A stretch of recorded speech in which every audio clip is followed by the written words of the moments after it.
making this video just to go over this budget thing that I sent you.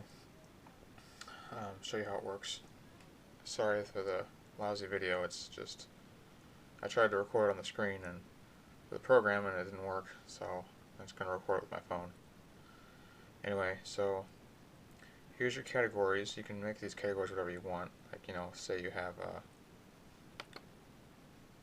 so you don't have a gas bill, you know, but you have car payment.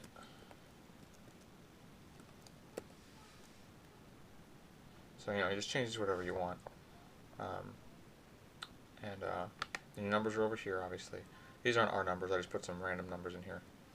But basically how this works is this column, everything in that column equals what's in this one. See, D5, this column, everything in this column adds up together to this. So you just put this formula, you can change the formula too, because if you add, like you insert, I don't know how much you know about Excel, but let's say you need another category. So you right click on a row and you say insert for cat health or something, you know. I don't even know if you have cats. You know. Well then this is D19. Column D, row 19. That's not included in here. When you make the new column, so you got to add it. You got to type in D19. So if you add something, that's what you got to do. So anyway, these up to that. You put however much your paycheck. So say you make this is like a weekly paycheck. You can do this. You can make it every 2 weeks too if you want. Like you can. I mean, you know, this doesn't have to be a weekly thing. You can just put however much you make in 2 weeks here. But what's going to happen is this plus this, or this should equal this, and any difference will appear here. So let's say you're spending, you only need to spend $10 a month on gasoline for your car. I don't know if that work. Oh, the number lock isn't on. Okay, $10. Okay, so now there's you got $5 extra that you're not doing anything with. So you can change these numbers any way you want to whatever you want them to be. So let's say, oh, my electric bill is actually $40. I put $40. It's $10 more, so it's $40. So now, oh, I'm $5. So I got to take away $5 from somewhere. So let's see. Okay, well, I don't have to put $30 in savings. I can put, you know, 25, and then I see that evens it out. So, you know, however much you want to put in here. This is a weekly thing.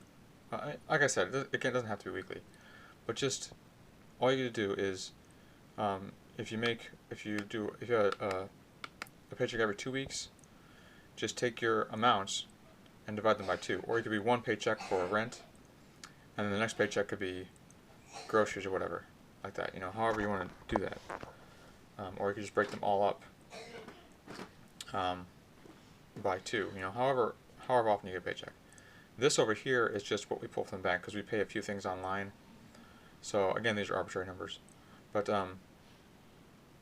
so you know you can put what you want here, highlight in yellow, pull out of the bank, and then whatever you want to leave in the bank to pay online, you can just leave in the bank. But this way, you know how much you want to how much of this total you want to pull out of the bank, so you have it in cash. And these are the amounts that you would put in your envelopes each time. Timothy, you're spilling my stuff all over the bed. It's alright, just watch your knees. Go clean up, please. So anyway, these other tabs, that's this tab. These other tabs we don't really use. I think we did it at one point, but we didn't really use them. The only other tab we use is bill payment. And here we have, you know, the URLs. We can just click on and go to the website. You know, you can put in your passwords, your account numbers, security questions like, oh, who's your favorite pet, or what was your first, you know, car, or whatever. Anyway, you can put if you want to keep them somewhere else, you can. But anyway, so you can just click on the URL, put in your password and stuff, pay online, and then you're done. And this portion up here, we used to use, but we don't really use anymore. There's formulas in there, but you can use it if you want. But anyway, if you want to explore these tabs, they become useful, great. If not, that's fine. We started out using a bunch of them, and went on to using these too. And so each month we just go, okay, how much are we paying for gas? $16, okay. And that's weekly, so 16 times 4, so it's whatever 16 times 4 is, and then we just pay. Yeah, no, I'm lazy, I don't feel like doing math. And then we just go online and pay that amount. So that way we know every month that our bills are paid, our rent is paid, and that's why these are red up here, because tithe, rent, groceries, those are our primary things. We pay those above everything else. Tithe because it's God's money, so if we give back to Him, we know He'll take care of us. Rent because as long as we pay our rent, we have some place to live. Maybe we don't have electricity, maybe we don't have a toilet, but we have a place to lay our head, and we're not out on the street. Groceries, at least we have food in our belly. And that's kind of, this obviously varies, because you got to figure out how much you spend, and then divide it up. So anyway, those are the primaries, and then you can do your bills and then anything extra. But if you do it this way, and you stay disciplined with your envelopes, that's the hardest part of this, is discipline, then you won't overspend, you'll have a working budget, and you'll know your stuff is paid every month. And sometimes there's going to be months where it's really tight, and you've got no money to spend and on going out or eating out or anything like that, and you just want to spend some money, and it's hard, and those are the hard times. And just ask the Lord for strength. He'll give you the strength to do what's right. And you find ways. Do some internet research, find ways to have cheap or free fun. There's lots of ways. But a word of encouragement too. We've gone through some really tough times. Not tough times. I want to say tough times. Some really tight times with our money, and we made it through. There's still times when I wish I could just take Rose and the kids out, and we just don't have the money for it. But it's a lot. It's very stabilizing. It's very calming to know that everything's paid, and we don't have to worry about the money because we know where it's going. And then we don't turn around 6 months later and say, "Where did all the money go? I don't even know where it went." Because we know where it went. We have envelopes. We have this budget here, so it's really encouraging. So one other thing is that we came into the marriage with over $28,000 worth of debt, and we just kept on the debt. There was a category here for